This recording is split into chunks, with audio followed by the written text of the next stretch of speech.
of course, one of the first to join up in Adelaide.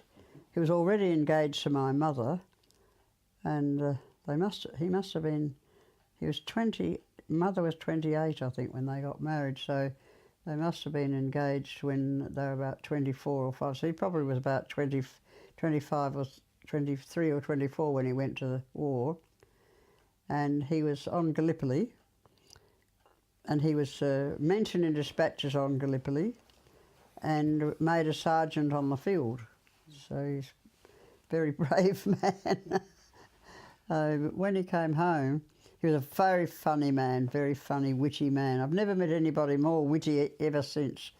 And he always told us that he was the last man off Gallipoli. It wasn't. Probably wasn't true, of course. How would you know? But that was his story. But he died when he was only 53 or 54. He developed terrible arthritis in every part of his body.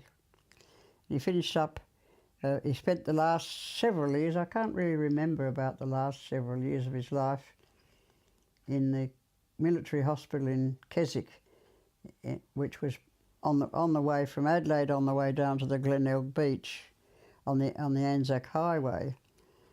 And he was, before that, he was living at home, very, very sick, couldn't do anything for himself at all. Was dreadful to see him, and he used to have terrible nightmares of a night time.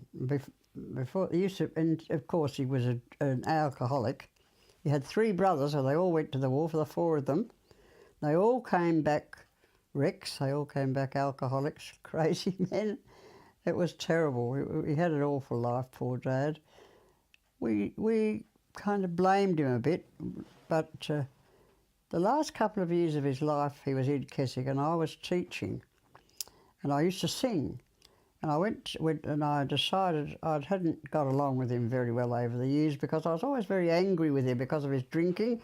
Nowadays we'd treat him as a sick man's PTSD, which is definitely what he had, but I decided that I had to do better, so I'd go down and see him. I went about 3 times a week of an afternoon after school. One day he said, "Sing us a song, Pat." I said, "No, I can't be singing a song here, showing off in the hospital ward." But anyway, he prevailed upon me and I sang a song. And we used to have, we used to get 6-penny songbooks used to come out every now and again with all the modern songs, all the songs that were being sung on the radio. And I would listen and learn them by ear, to my mother's great annoyance. I'd learn all the songs by ear because she was trying to make a classical pianist of me. And it ruined me. I just played everything by ear. And I would go down. So this night I sang a song for him. The next time I went there, he had some orders. He had orders from different parts of the ward of what different boys who were in hospital wanted me to sing. And so I used to get the 6-penny songbooks and learn the songs from the radio. And it was really quite sad because I'd go down there, I'd have to sing, I would have promised to sing a particular song for a particular lad, and he wouldn't be there. He'd have either died or been sent back to the lines or back home. So it was a I'm glad I did it. It's something I'm really happy about, that I actually did that. It wasn't an easy thing to do, but at the same time Dad was very proud of it. And there's really not much else I could tell you. But he used to drink, go crazy, you know. Lionel Hubert O'Sullivan. He started a business of a carting business with horse and cart, but I didn't realise this was going on. And then he got a defence soldiers' settlers. He got a soldiers' settlement on the River Murray at a place called Cobdogger, and he went straight there. When they were married, they went straight up there, and my father always said I was manufactured there. I wasn't born there because they lived in a tent. It was a very special tent. It had a base on it, and there's a picture of me somewhere which is really a lovely picture of me looking very cheeky. I'd torn a hole. There was a tiny wee hole in the fence and I'd torn it with my finger, and I had my face out the face, laughing. So, and I was only 18 months when we left there. So my mother then got very bad eyes, and she had to go by herself, by bus and train, down to Adelaide to the doctor. And no, I'm getting ahead of myself. She went down to Adelaide for my birth, and then she went back up the river.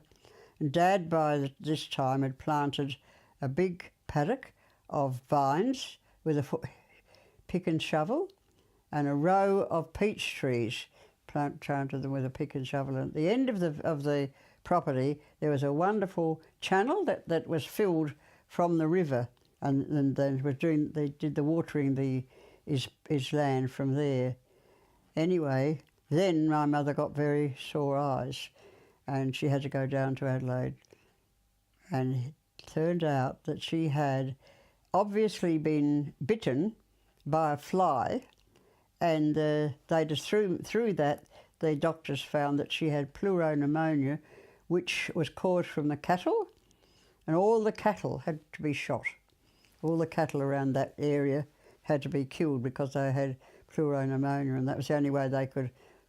Well, that happens these days, doesn't it? A few years ago, all the horses had to be killed, and the O'Sullivans weren't all that popular for a while. No, people understood, I think, but I didn't know anything about it. Anyway, Mother then had enough. She wouldn't go back. She said, "I'm not coming back there." So Dad sold the farm for $1.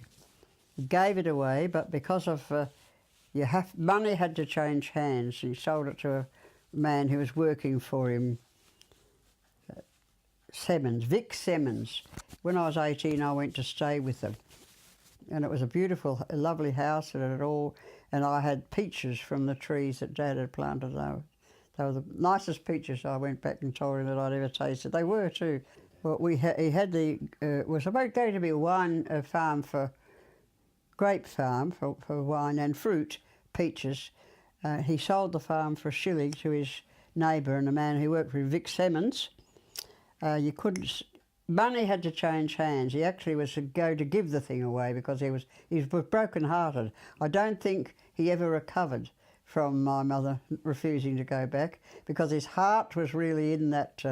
He used to talk about it. He really loved being on the land, and that was when he came down to Adelaide and started the carting business with a horse and cart. And I was only a little girl. I don't remember what happened about that.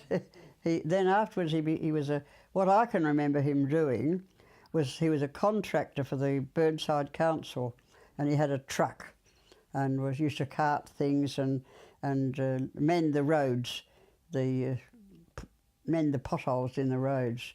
And I can remember he used to carry these tins of tar clanking on the back of his truck, and he used to take us to mass on the truck. He was short, 5'6", and full of life, and we used to go on picnics and things, and he would lift everybody off the truck, and being only little, short, they'd say, "You're too small to be doing that." Sully, everyone called him Sully, and he'd say, "Us little blokes have got to make our presence felt." Anyway, when he was about in his 40s, I think, he got very sick, very bad pains in his joints, and he got a tonsillitis and all things like that. And he went to the doctor, and they said he should have his tonsils out. And he did have his tonsils out, and something happened, and the germs went through his body, and from then on he had arthritis, rheumatoid arthritis, in every part of his body. He was completely bedridden at home for years, and he was still full of fun. And when he was being taken to hospital, the ambulance men were carrying him out on a bed, and he was all crooked because his body was all twisted. And he said, "Well, here I am. I'm the typical example of the man who couldn't lie straight in bed." And they nearly dropped the ambulance bed because he was really he was very, very funny and very witty. When he got ill, he used to still drink. He used to get his friends to bring him alcohol, but then when he got into the hospital he didn't. He was much better about drinking. Used to send him crazy, he'd go crazy. He couldn't, he was allergic to alcohol as well as, yes, and he got very sick from drinking. So, and we didn't understand, and my mother was angry with him. There was this feeling of anger always in the house, which wasn't good for us. And when we were doing our HSC, which is now called matriculation and things like that, often we would be up all night listening to him having nightmares, and we'd have to go off to a 3-hour exam having had no sleep. That was a bit sad because we didn't do our best ever so I can't remember all that much about him except that he was terribly sick and very, very funny. He couldn't talk about the war. He used to tell us funny stories about the war, and we would be in fits of laughter about it. And one night I said to him, "You're always telling us funny things about the war, Dad. Why don't you tell us something really serious, what really happened that was war?" And he started, and he only had a couple of things to say, and he became very distraught. And I went into tears, and he never ever he never ever spoke about the war again, and he never had before, only for funny things that happened. So we never got any stories about what happened actually while the war was on. So what happened to him? Oh, an interesting thing that in the army, he was recommended for the military medal, and so were 2 or 3 others. And you know what? They were taken out of a hat. He didn't win it. So, and I've heard of that before. So it's not always a really fair deal of people who get these awards.